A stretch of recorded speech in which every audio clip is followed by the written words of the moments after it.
Meus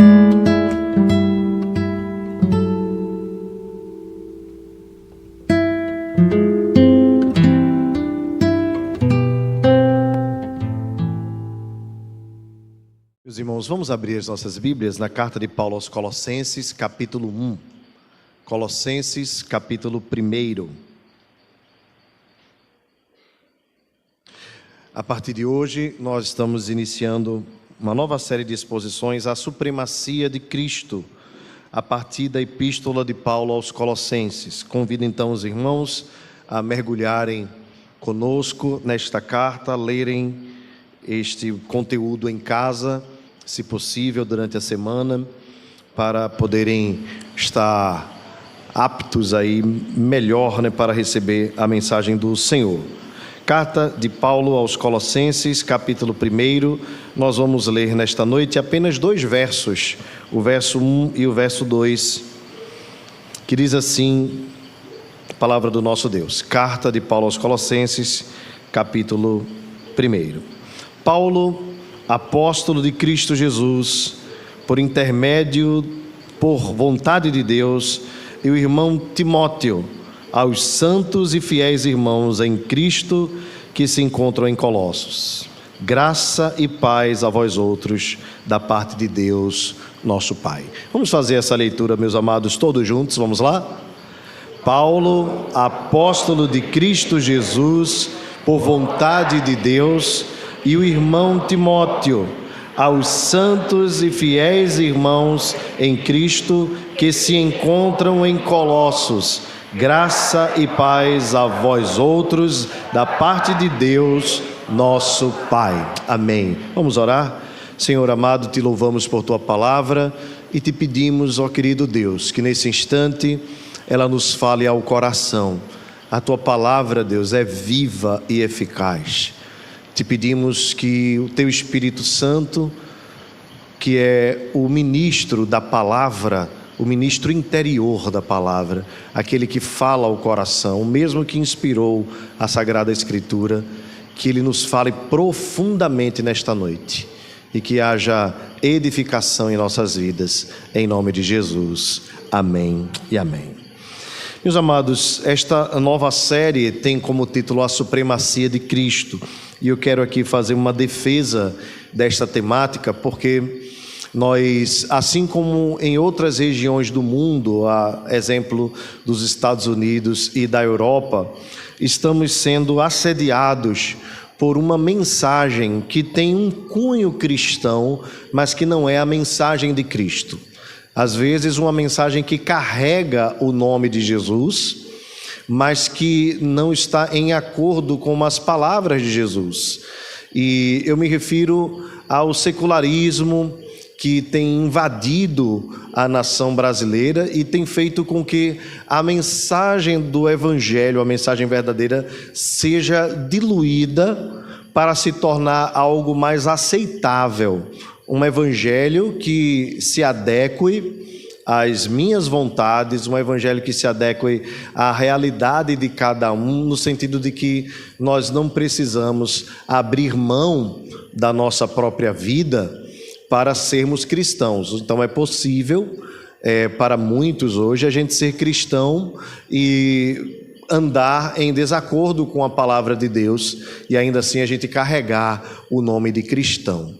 E quando nós lemos a carta de Paulo aos Colossenses, nós ficamos assim constrangidos com a forma como o apóstolo Paulo tratou deste assunto, uma forma muito clara, muito objetiva. Esta é uma carta muito simples de ser lida e de ser estudada, porque o apóstolo Paulo não precisa argumentar muito no sentido de ser tão profundo no assunto, visto que esses irmãos já haviam sido evangelizados. A questão é que eles estavam sendo assediados por algo que vinha a mais com o evangelho, ou seja, Jesus e mais alguma coisa. E quando Jesus e mais alguma coisa é acrescentada, essa mais alguma coisa, a mensagem do evangelho, passa a fazer parte do bojo daquilo que é o Evangelho, na verdade passa a concorrer com o próprio Cristo, de tal sorte que nós devemos mais uma vez enfatizar: Cristo é supremo, não há ninguém igual a Ele, e Ele é o governador de todas as coisas, o Senhor de todas as coisas. Ele se assenta no alto e sublime trono para governar o mundo, as nações e tudo o que existe, e não há nada nem ninguém semelhante a Ele, ou algo que possa ofuscar a sua glória. Ele é Rei sobre toda a terra e sobre os nossos corações. Quando Paulo, irmãos, escreveu esta carta, o apóstolo de Cristo, o apóstolo dos gentios, ele estava possivelmente em sua primeira prisão em Roma. E Paulo, nas suas viagens missionárias, ele fez 4 grandes viagens missionárias, como resultado da primeira viagem missionária, onde ele desceu para a região da Ásia Menor, com cidades conhecidas como Éfeso, sendo a capital do império, na região da Ásia Menor, as cidades de Laodiceia e Hierápolis. O evangelho se expandiu ali após a estada de Paulo naquele lugar, de sorte que muitas cidades passaram a ter cristãos reunidos como Igreja do Senhor. Naquele período, os crentes não se reuniam em templos, mas se reuniam em casas, tanto que nós vemos nas Escrituras a igreja que se reúne na casa de fulano, na casa de Beltrano, isto porque ainda a igreja estava passando um período difícil por conta da perseguição dos judeus e também por conta da iminente perseguição dos romanos, que estava começando a progredir contra a igreja do Senhor. E assim, quando o evangelho chegou naquela região da Ásia Menor, muitas pessoas passaram a se converter, ao ponto de que o evangelho chegou em Colossos, mesmo Paulo não tendo chegado em Colossos. Nós sabemos pelas próprias evidências internas, ou seja, da carta que Paulo escreveu, que Paulo mesmo não foi o plantador da igreja de Colossos. Muito provavelmente foi Epáfras, um discípulo de Paulo, alguém que se converteu através da mensagem de Paulo, que chegou até aquela região e foi o plantador da igreja, muito provavelmente, e era o atual pastor da igreja. Paulo, então, na carta, faz algumas referências a este crente chamado Epáfras, que, como eu falei anteriormente, possivelmente plantou e certamente era o pastor da igreja. Eu queria, então, já aqui, irmãos, observar uma coisa que está fora do texto em si, mas tem a ver com a carta. Como Paulo era cuidadoso com a igreja do Senhor quando escreve esta carta. Veja, eram irmãos que Paulo não conhecia. Paulo conhecia Epáfras, mas não conhecia os irmãos de Colossos. Mas Paulo entendia que a igreja do Senhor ia além daquilo que ele poderia ver, além da igreja local, inclusive. Paulo, então, tem zelo por esses irmãos, tem um apreço por esses irmãos, ao ponto de se preocupar com o fato deles estarem sendo assediados com uma falsa doutrina. Eis aqui, então, se nós podemos fazer uma aplicação secundária mais importante, algo para nós pensarmos. A igreja do Senhor é muito mais do que a nossa igreja local. Ela reúne irmãos hoje, de outras denominações, de outras regiões, e esses irmãos são tão amados e devem ser queridos por nós, ao ponto de nós nos alegrarmos quando eles estão bem e sofrermos quando eles estão enfrentando algum tipo de dificuldade. E aqui, irmãos, entendendo essa questão da igreja global, eu gostaria de incentivá-los a orarem constantemente pelos irmãos perseguidos de outros países e irmãos que nós nem conhecemos. Eu sei que é comum nós dizermos que aquilo que os olhos não veem, o coração não sente. Mas na realidade nós somos membros de um só corpo, que é a igreja do Senhor. Então, quando há um cristão sofrendo em Mianmar, na Tailândia, quando há um cristão sofrendo na Nigéria ou na Angola, seja onde for, irmãos, é como se fosse o nosso próprio sangue, é a nossa família espiritual que está padecendo por dificuldades.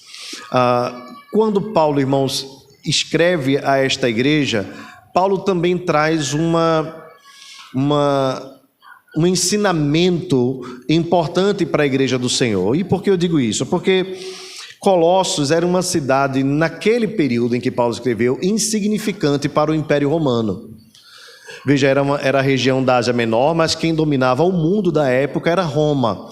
E Colossos já foi uma cidade colossal, fazendo aí um paralelo, né? Mas no tempo em que Paulo escreveu, ela não era uma cidade importante. Haviam outras cidades ao redor, me refiro a Hierápolis e Laodiceia, que eram muito mais importantes. E a Laodiceia, por exemplo, tinha as águas termais, então o turismo era muito forte na região, mas a cidade de Colossos era uma cidade muito pequena e relevante economicamente para o mundo global daquela época, enfim, mas não para o apóstolo Paulo. Havia uma igreja do Senhor ali, havia povo de Deus reunido ali, portanto, cada crente de Colossos era importante. Deixa eu trazer aqui, irmãos, uma outra lição ainda secundária, pensando nessa questão introdutória da carta. Nós devemos considerar a igreja do Senhor pelo fato de que nela habitam pessoas que foram lavadas e remidas pelo sangue de Jesus. E não por sua relevância no sentido econômico, não por ser uma igreja de pessoas ricas, não por ser uma igreja que está num bairro nobre, não por ser uma igreja que tem milhões de seguidores no Instagram.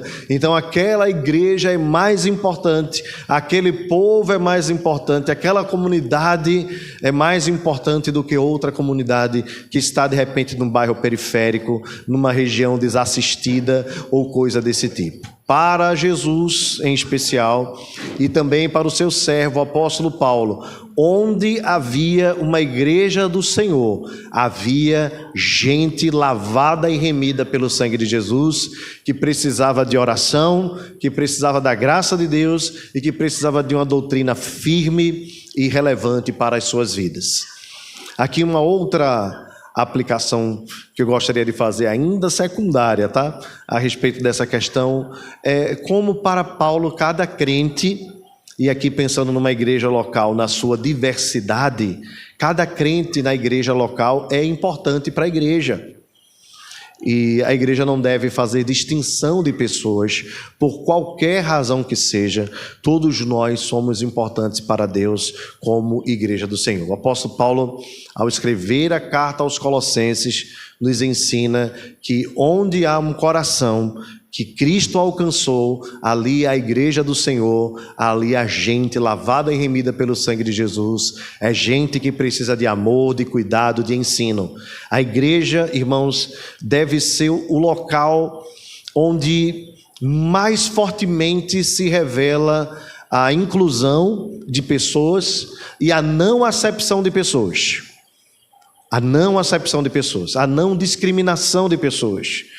Porque lá fora, o mundo passa uma régua em nós, pela nossa conta bancária, às vezes pela cor da nossa pele, às vezes pelo fato de nós termos ou não bens materiais, coisas desse tipo. Na igreja do Senhor, irmãos, cada crente tem o mesmo valor, cada crente é digno da mesma atenção, do mesmo cuidado, do mesmo zelo. Aqui a gente não olha para alguém pensando na conta bancária. Aqui a gente olha para vidas, e cada vida importa para Deus. O apóstolo Paulo nos ensina muito isso quando escreve uma carta para uma igreja que para todos estava numa cidade relevante. Pois bem, irmãos, qual o objetivo desta carta, ainda numa questão introdutória, em especial para os irmãos que não estavam aqui na aula introdutória? O objetivo da carta do apóstolo Paulo é lembrar que Jesus é superior e que não deve haver concorrência no trono divino. Cristo se assenta, governa, reina.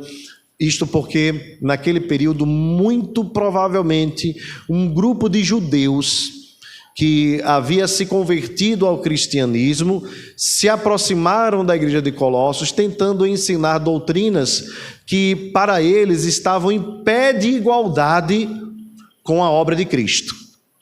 E isso é um grande perigo. Nós vamos ver mais para frente como o apóstolo Paulo trata desse assunto assim com um zelo tremendo, alertando os irmãos a não corromperem a mensagem do Evangelho. Mas aqui ainda como uma abordagem inicial, né, à guisa de introdução, eu lembro aos irmãos, o Evangelho verdadeiro, o cristianismo verdadeiro, exalta a Cristo acima de tudo e de todos.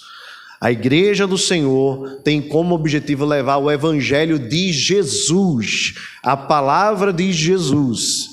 Coincidentemente, hoje pela manhã, pregando em Abreu Lima, o texto que eu expus hoje foi do Evangelho de Lucas, capítulo 8, a partir do verso 4, quando Jesus fala a primeira parábola do Evangelho, que é a parábola do semeador. Na ocasião, eu não vou expor logicamente o texto aqui todo, mas na ocasião Jesus diz assim: o semeador saiu a semear, e fala dos 4 solos. Depois Jesus é interrogado pelos discípulos, porque falava em parábolas, ele explica, e depois Jesus explica a parábola. E logo no início, antes de falar sobre cada solo e o que acontece com cada semente, Jesus diz assim: a semente é a palavra de Deus. A semente é a palavra de Deus. E eu faço essa alusão ao texto de Lucas apenas nesse sentido, para corroborar com o que eu quero dizer aqui quanto à mensagem que o apóstolo Paulo trata na carta. É a palavra de Deus, Jesus é o verbo de Deus, aquilo que nós semeamos.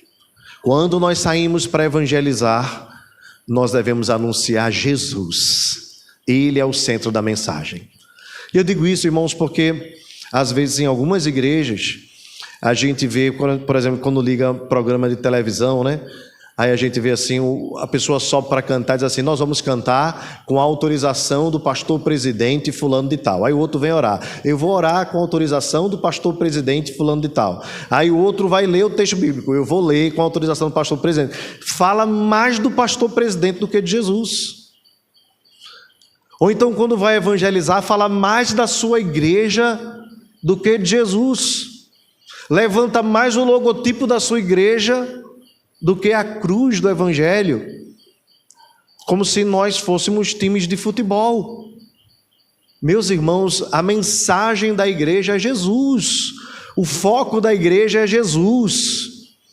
Uma outra coisa importante é que quando o apóstolo Paulo escreve esta carta, reivindicando a cruz de Cristo, a supremacia de Cristo, ele está nos lembrando, irmãos, que Jesus é único e que nós devemos ter uma vida cristocêntrica.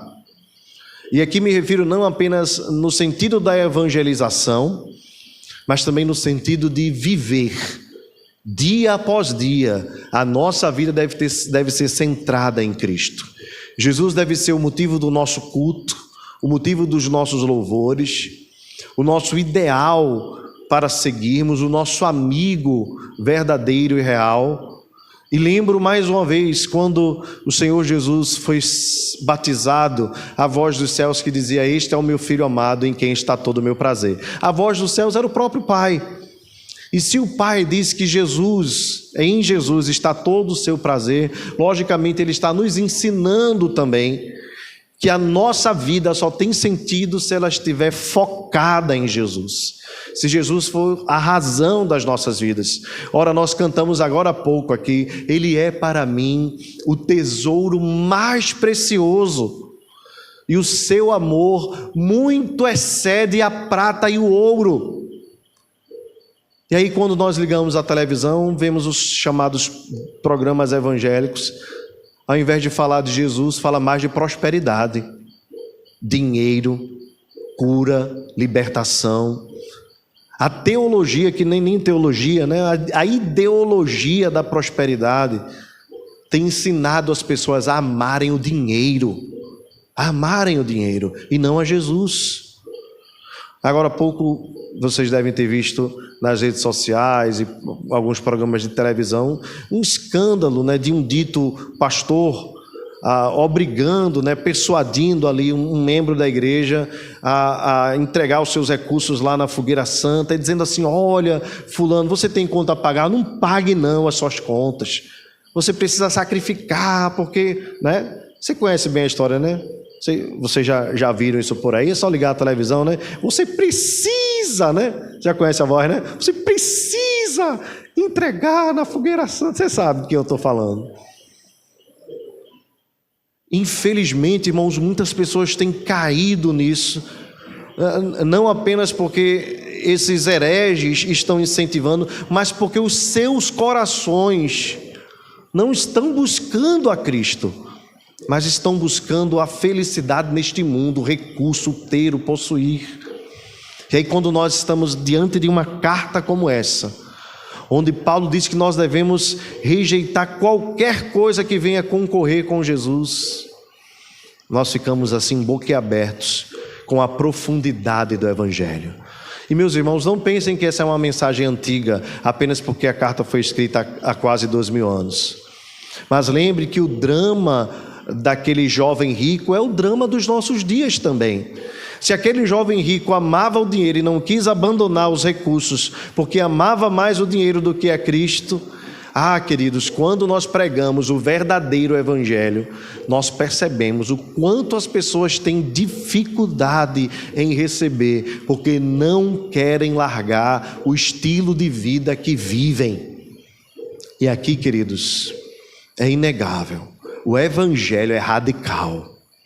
O Evangelho é radical. Ele nos transforma por inteiro. Nosso modo de pensar, o nosso modo de agir, ele muda os nossos gostos. Ele começa a libertar-nos de vícios, transformarmos para uma nova perspectiva que aponta para Cristo. E esse é o grande propósito da vida, a grande aventura da caminhada cristã. É olhar somente para Jesus, é seguir somente Jesus, é amar somente Jesus acima de todas as coisas e fazer dele o nosso ideal, o nosso propósito, o autor e consumador da nossa fé. É esse bojo que envolve a carta aos Colossenses, e eu queria incentivar você a ler essa carta cuidadosamente. Olhando agora para o texto propriamente dito, são 2 versos apenas, não me prolongarei. O texto começa dizendo assim: Paulo, apóstolo de Cristo por vontade de Deus. Eu queria então aqui, primeiramente, lembrar você que este autor é o mesmo que anteriormente foi um perseguidor da igreja, Saulo de Tarso, um fariseu, um homem dedicado à religião judaica e que havia recebido das autoridades judaicas autorização para prender os cristãos, encerrá-los em cárceres e até mesmo matá-los se fosse necessário. Paulo era um homem muito zeloso, mas equivocado. Você conhece alguém assim, muito zeloso, muito sincero, mas errado?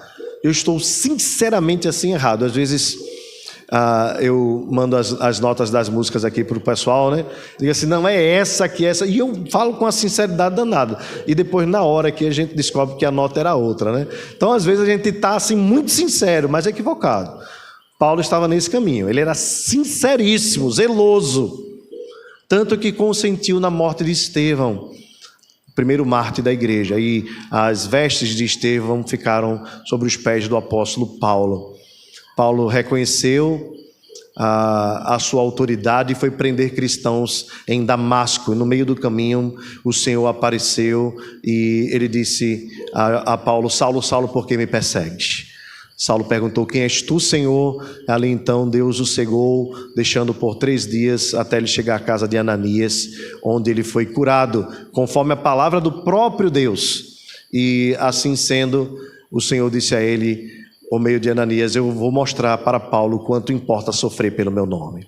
A partir daí, Paulo se dirige para uma região da Arábia, passa lá 3 anos, depois retorna para Jerusalém para encontrar-se com os apóstolos. Certamente os apóstolos temeram a chegada daquele homem, porque para eles quem estava chegando era Saulo de Tarso. Mas na verdade era um novo homem que estava se apresentando. Aquele que perseguia agora está disposto a ser perseguido. Aquele que um dia matou e consentiu na morte agora estava disposto a morrer. De fato, o que aconteceu segundo a tradição da igreja, é que Paulo morreu pela causa do evangelho. Paulo, então, irmãos, inserido no grupo dos apóstolos, passa então a liderar, em especial, o trabalho de evangelização aos não-judeus. Assim, então, ele é chamado de apóstolo fora de tempo, porque ele não conviveu com os 12 durante os 3 anos de Jesus, e apóstolo dos gentios, porque ele anunciou o evangelho, em especial, em regiões onde haviam mais gentios do que judeus. Paulo, então, tem convicção da sua vocação. Ele diz: eu sou apóstolo de Cristo, por vontade de Deus. Aqui é um ponto importante, irmãos. Apóstolo significa emissário. Era um termo usado para se chamar alguém que era uma pedra que era lançada. Então Paulo entendia que ele tinha uma vocação, ou como nós costumamos dizer, um apostolado, uma missão em ser enviado. E isso não vinha dele mesmo, mas era por vontade de Deus. E por que isso é importante para nós, irmãos? Porque alguém poderia se oferecer voluntariamente para fazer esse trabalho, mas esse não é um trabalho de homens, é um trabalho de Deus. Nesse sentido, qualquer um que queira servir como o apóstolo Paulo precisa ser pela vontade de Deus.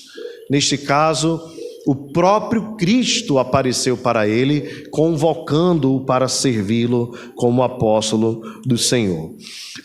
Nós sabemos no livro de Atos que um homem chamado Simão Mago, ele achou muito bonito o que os apóstolos faziam e tentou até mesmo comprar o poder do Espírito Santo, a quem Pedro disse que ele seguiria com o seu dinheiro para o inferno, porque aquilo ali não tinha nada a ser comprado, era o poder de Deus.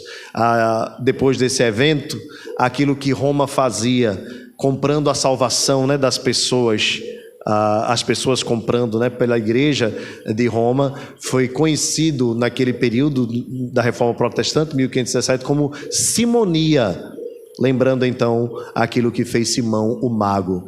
E por que eu estou citando isso, irmãos? Porque aquele homem, o Simão o Mago, tinha interesse, ele tinha vontade, ele ficou entusiasmado com o trabalho, com aquilo que os apóstolos faziam, com o poder, mas ele queria ser da vontade dele. Paulo, irmãos, não foi por vontade própria. E pense numa coisa que é importante. A vida do apóstolo Paulo, como um missionário do Senhor, era algo tão difícil, a batalha era tão grande, que Paulo recomenda para aqueles que quisessem servir no ministério. Na primeira carta aos Coríntios, Paulo fala isso, da forma que ele servia, que não possuíssem mulher. Ou seja, Paulo se absteve de constituir família. Nós não sabemos se ele foi abandonado pela esposa quando se converteu, ou de repente se ele já era viúvo, mas enfim, Paulo vivia uma vida solteira, podendo ele ter casado-se como alguns dos outros apóstolos, como ele mesmo cita, Cefas, que casou, o apóstolo Pedro. Paulo se abstém de casar-se para servir ao Senhor, visto que uma hora estava num navio, outra hora estava numa ilha.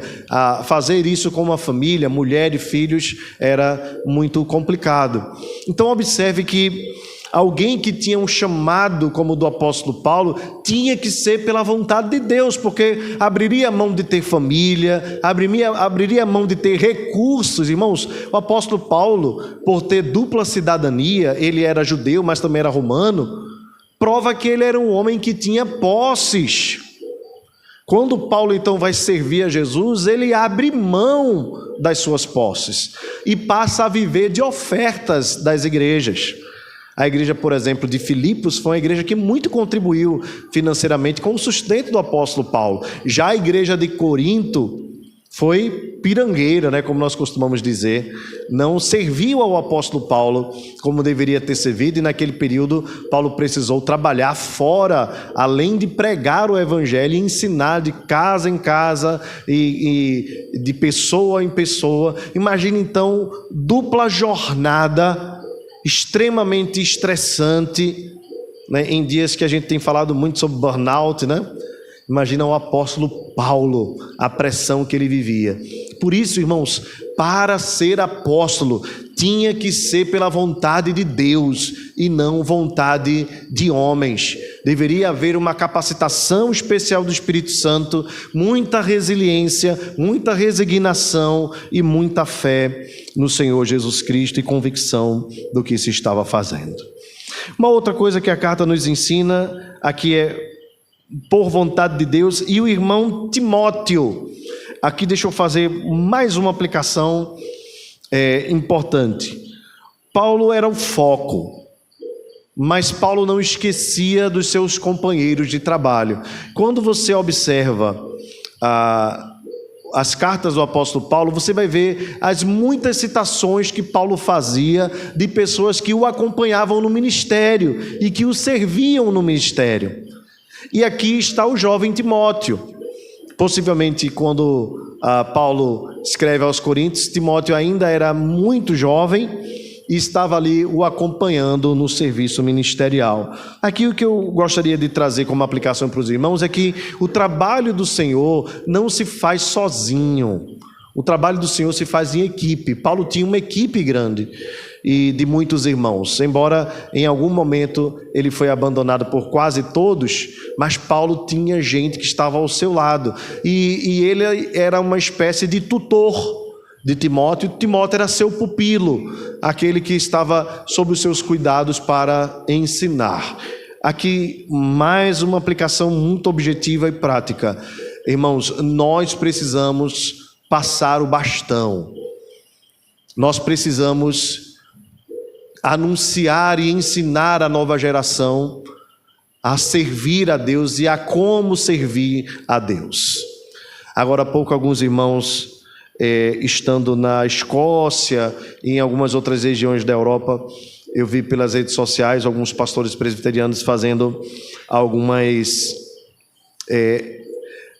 alguns alertas para a igreja brasileira quanto o que tem acontecido na Europa e em muitas regiões dos Estados Unidos, onde o evangelho, principalmente a teologia reformada, foi berço, e hoje as igrejas têm fechado e se tornado museus, bares, entre outras coisas. E algumas igrejas que ainda permanecem, quando você entra na igreja, 90% ou mais das pessoas, todas com cabelo branquinho, ou seja, a igreja está envelhecendo e não há uma nova geração chegando na Europa, ao ponto de que em muitas regiões as igrejas cristãs são quase não encontradas.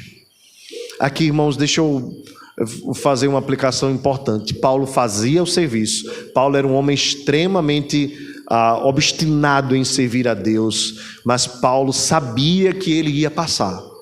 Por isso Paulo tinha uma geração nova junto com ele. Eu fico muito feliz quando a gente dá oportunidade aqui às nossas crianças a virem orar, quando nós dedicamos tempo para servir as nossas crianças no ensino, porque, meus irmãos, nós vamos passar. O texto do Salmo diz assim: o que vimos e aprendemos, o que nos contaram nossos pais, não encobriremos aos nossos filhos, mas nós proclamaremos às vindouras gerações a bondade do Senhor, o seu poder e as suas maravilhas.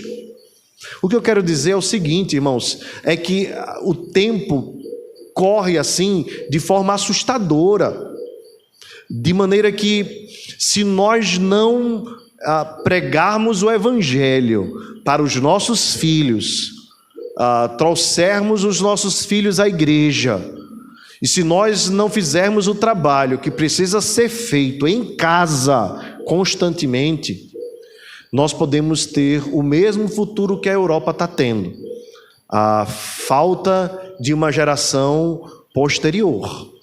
E aqui deixa eu mais uma vez chamar a atenção dos irmãos no seguinte sentido: o trabalho que a igreja faz ao levar o evangelho para os nossos filhos não é suficiente para edificar a vida do seu filho.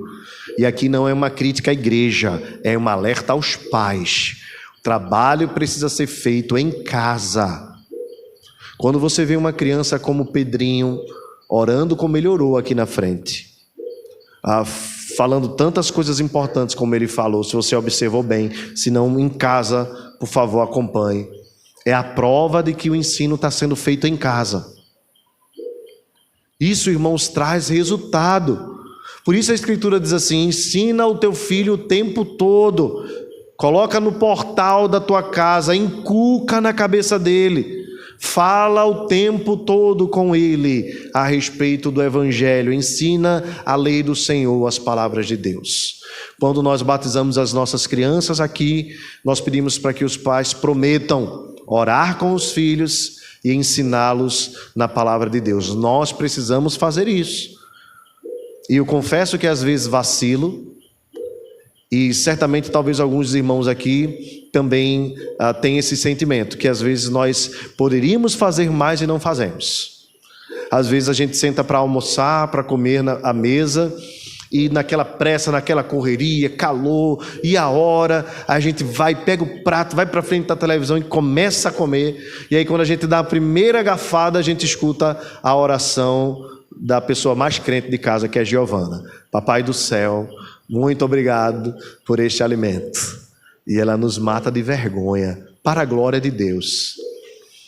É claro que isso ela aprendeu por iniciativa nossa, mas a gente precisa entender que o nosso ensino é todos os dias. Vá com o seu filho para a pizzaria ou comer um hambúrguer, seja onde for, antes de comer, nós vamos orar para agradecer a Deus. Mas está todo mundo olhando. Ótimo testemunho, excelente testemunho. Quando nós fazemos isso, nós estamos ensinando e plantando para uma nova geração. Cuidemos, irmãos, da nossa casa, cuidemos dos nossos filhos, para que nós tenhamos a continuidade do trabalho do Senhor neste local. Nós somos uma igreja mista, mas de maioria de pessoas acima dos 40. Lá em Abreu Lima é curioso porque é uma igreja também mista, mas a maioria abaixo dos 40, a nossa igreja lá presbiteriana em Abreu Lima. Então, aqui para muitos eu sou novinho, lá para muitos eu sou coroa. Então tem essa diferença.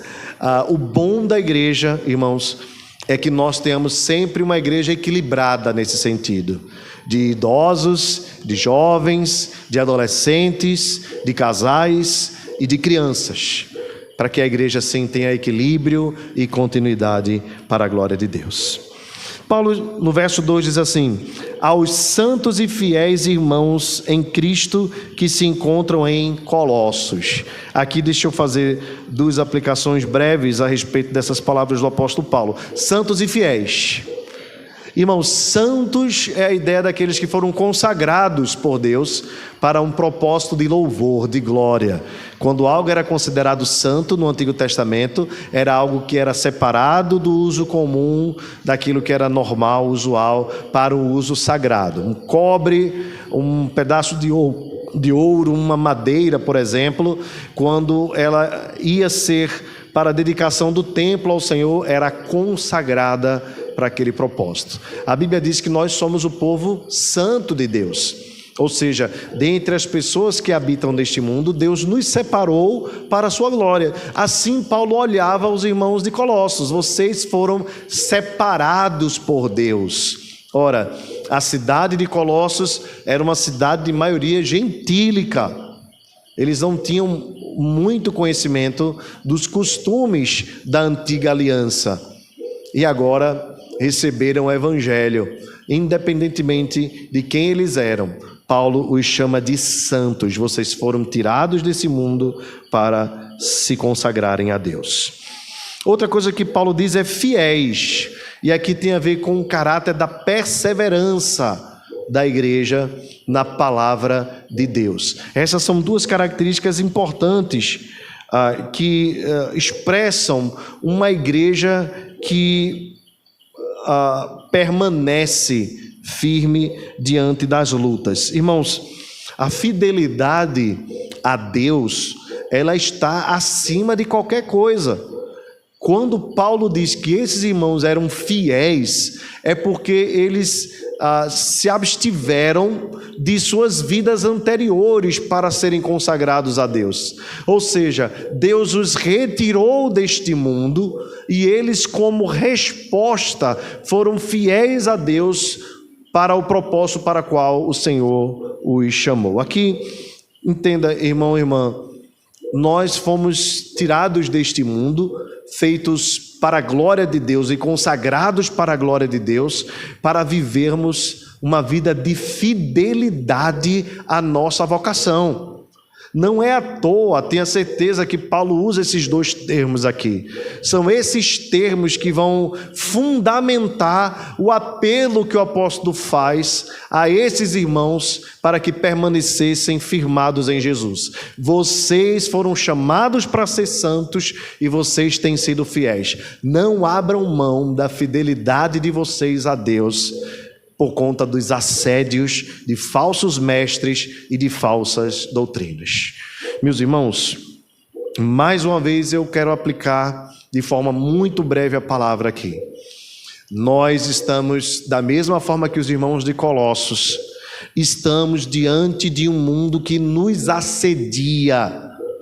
Agora entenda, o assédio desse mundo é segundo a sutileza e a astúcia de Satanás. E quando Satanás age para tentar persuadir os cristãos e tentar enganar a igreja de Deus, ele não faz como comumente nós imaginamos por conta de várias ilustrações. Satanás vai se apresentar com 2 chifres, um tridente, todo de vermelho, fazendo careta, com uma voz bem grossa e assustando todo mundo. Não foi assim que ele apareceu no Éden. No Éden ele se transformou numa serpente e não veio com mentiras ofensivas, dizendo que Deus não prestava, que Deus... Enfim, qualquer blasfêmia que ele pudesse dizer. Ele apenas tenta manipular a palavra de Deus para que a palavra se tornasse agradável a Eva. Esse foi o propósito. Quando Satanás estava diante de Eva, ele disse simplesmente assim: não foi isso que Deus disse? Não comereis de toda a árvore do jardim? Veja, o que Deus havia dito foi: coma de toda a árvore do jardim, apenas esta não como. Satanás, portanto, é o pai da mentira, porque é mentiroso desde o princípio, e é homicida também desde o princípio. Só que ele faz isso não de maneira frontal, que assombre, ele faz de maneira sutil. E assim, com o seu falso engano, começa a ludibriar, a enganar as pessoas.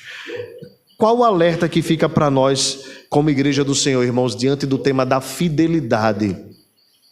Todas as vezes que você estiver em confronto com a palavra de Deus, você precisa entender a importância de ceder à sua vontade e fazer com que a vontade do Senhor seja levantada. Mais uma vez, aproveita a coincidência para lembrar os irmãos.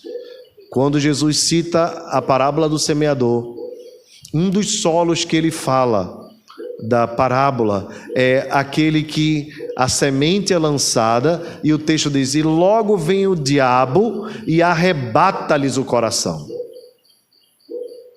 Veja, irmãos, o propósito de Satanás é arrebatar o nosso coração à palavra de Deus. E é curioso, irmãos, porque o texto diz assim: o semeador lançou a semente, aí depois diz assim: e logo a seguir veio o diabo. E logo a seguir. E é algo que você precisa entender aqui, por favor, compreenda bem. Quando agora eu estou pregando, lançando a semente, faça uma lembrança do que o texto diz na parábola do semeador. A semente é lançada e logo vem quem? O diabo. Você sabe quem mais está interessado em você se distrair no ouvir a palavra de Deus? É o diabo. E não apenas no culto, mas quando você está lendo a sua Bíblia em casa e qualquer coisa começa a te distrair, a te tirar a atenção. Quando você quer, na hora do estudo bíblico, e algo te tira a atenção, eu não estou dizendo que o diabo está ali presente, se manifestando, que vai ter alguém caindo, gritando com aquela voz grossa, tal, coisa desse tipo, esse espalhafato que às vezes é feito nas redes de televisão. Não, mas nas suas sutilezas, um dos propósitos de Satanás é a semente ser lançada, como uma ave vem e come a semente, Satanás vem e leva a palavra de Deus. Porque quando nós não recebemos a palavra de Deus, quando ela não é retida no coração, ela não faz o que deve ser feito, que é formar raízes, amadurecer e dar frutos. Se Satanás conseguir tirar você do propósito de ouvir a palavra, ele já ganha você no final. Por isso a Bíblia diz assim: sujeitai-vos, pois, a Deus, mas resisti ao diabo. Então ninguém pode resistir ao diabo se não se sujeitar a Deus. E como é que nós nos sujeitamos a Deus, irmãos? Por meio da palavra. Então, em nome de Jesus, quem está mais interessado em que a sua Bíblia permaneça fechada a semana toda é o diabo. É o diabo, para arrebatar a semente da palavra no teu coração. Então, em nome de Jesus, resista ao diabo. Como é que eu resisto ao diabo? Repreendendo, dizendo que está amarrado para tudo. Não tem sentido nenhum dizer que está amarrado. Quem amarrou ele foi Jesus, ele está amarrado mesmo. Agora, não esqueça que a corrente dele é grande. E se você der o vacilo, ele vai lá e pega a palavra. Então, o mais interessado em que você não ouça a palavra, o mais interessado em que você não abra a sua Bíblia, o mais interessado em que você rejeite a palavra de Deus é Satanás. Cabe a nós sermos fiéis ao Senhor. E o texto então termina com os cumprimentos de graça e paz. Graça e paz a vós outros, da parte de Deus, nosso Pai. Irmãos, por que graça e paz? Algumas pessoas até perguntam, né? A igreja tal saúda com a paz do Senhor. Outros com a paz. E vocês presbiterianos, alguns batistas também, né, com a graça e a paz, né? Alguns até com boa noite, bom dia, não há nenhum problema, desde que seja de coração. Mas o cumprimento bíblico é graça e paz. E por que graça e paz? Porque para nós termos a paz do Senhor, primeiramente a graça agiu no nosso coração. Sem a graça a gente não recebe a paz. A graça, ou a paz, melhor dizendo, é resultado da graça. Enquanto a graça é o favor de Deus, a paz é o resultado da ação da graça de Deus. Então, o cumprimento mais bíblico, mais completo, não é que a paz do Senhor seja errado, mas o cumprimento mais completo é a graça e a paz do Senhor Jesus. E como é que isso acontece, irmãos? Por meio do favor de Deus. É Deus quem olha para o povo com misericórdia e graça e derrama sobre o seu povo dessa abundante graça. E o resultado dessa graça é a paz. O que é a paz, irmãos? Entenda, a paz não é um estado de espírito. A paz não é a ausência de problema. Você pergunta a alguém assim: e aí, como é que você está? Estou em paz. Por que você está em paz? Não, porque eu resolvi todos os meus problemas. Bem, eu sei que a gente está longe de dizer isso, né? Que resolveu todos os problemas. Mas a paz na vida do crente não tem a ver com a ausência das lutas e das dificuldades. Por isso a Escritura diz: e a paz de Deus, que excede todo entendimento. A paz não é um estado de espírito, mas a paz é uma conquista de Jesus em nosso favor. Quando Jesus Cristo morreu na cruz do Calvário por nós, por sua graça, derramou o seu sangue em favor das nossas vidas, ele nos garante a paz, visto que nós outrora estávamos em guerra, em inimizade com Deus. A nossa vida, a nossa relação com Deus era uma relação de guerra. E agora, pelo que Jesus fez, é uma relação de paz, porque não existe mais nenhuma barreira entre nós e Deus. Nós temos acesso a Ele, nós temos comunhão com Ele. Deus não é mais nosso inimigo, mas é o nosso Pai. Deus não é mais distante de nós, Deus não está de costas para nós, mas Deus nos acolhe em seus braços por sua graça, nos concedendo a sua paz. Então, quando você cumprimentar o seu irmão com a graça e a paz, que o costume de fazê-lo não nos leve a não perceber a importância desse cumprimento. Quando nós dizemos graça e paz, nós estamos rogando que Deus derrame sobre a vida do nosso irmão graça abundante e paz que excede todo entendimento em Cristo Jesus. Amém? Vamos ficar de pé. Próxima semana, se Deus permitir, nós estaremos meditando nos próximos versos dessa epístola. Gostaria de lembrar aqueles que nos visitam, também as pessoas que nos acompanham através da transmissão, que esta mensagem estará disponível no YouTube e também no Spotify para quem desejar acompanhar nos aplicativos de podcast. Vamos orar ao Senhor. Pai amado, te louvamos por tua palavra e te rogamos que ela encontre um lugar muito especial no nosso coração. Cada reflexão, cada aplicação possa ficar marcada em nossas vidas, a fim de que haja edificação. Te pedimos isso, te rogamos também uma semana abençoada sobre as nossas vidas, cheia de graça e paz. Te rogamos que tu abençoe os irmãos que estão enfermos, aqueles que estão se recuperando, como é o caso do nosso irmão e diácono Heleno, de cirurgia, que o Senhor o ajude na sua recuperação. Ajuda também, Senhor, as famílias que estão enfrentando dificuldades.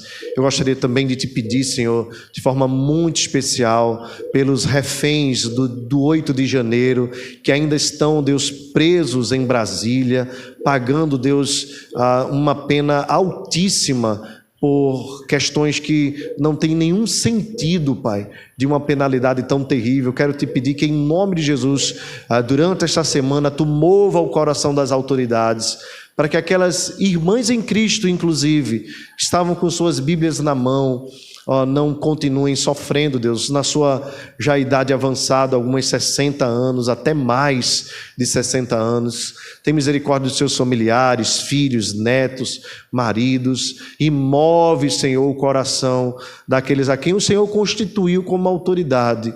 Move para que essas pessoas sejam livres e que o nosso país viva tempos de paz em nome de Jesus. Nós te pedimos a tua bênção sobre cada pessoa desta nação e sobre a tua igreja em nome de Jesus. Amém. Receber a bênção, irmãos. Que a graça e a paz do nosso Senhor e Salvador Jesus Cristo, o amor de Deus, o nosso Pai, o poder e a consolação do Espírito Santo seja sobre nós, Igreja Presbiteriana de Fragoso, e sobre toda a Igreja do Senhor que está aqui e também espalhada sobre a face da terra, agora e para todos sempre. Amém. Amém. Amém.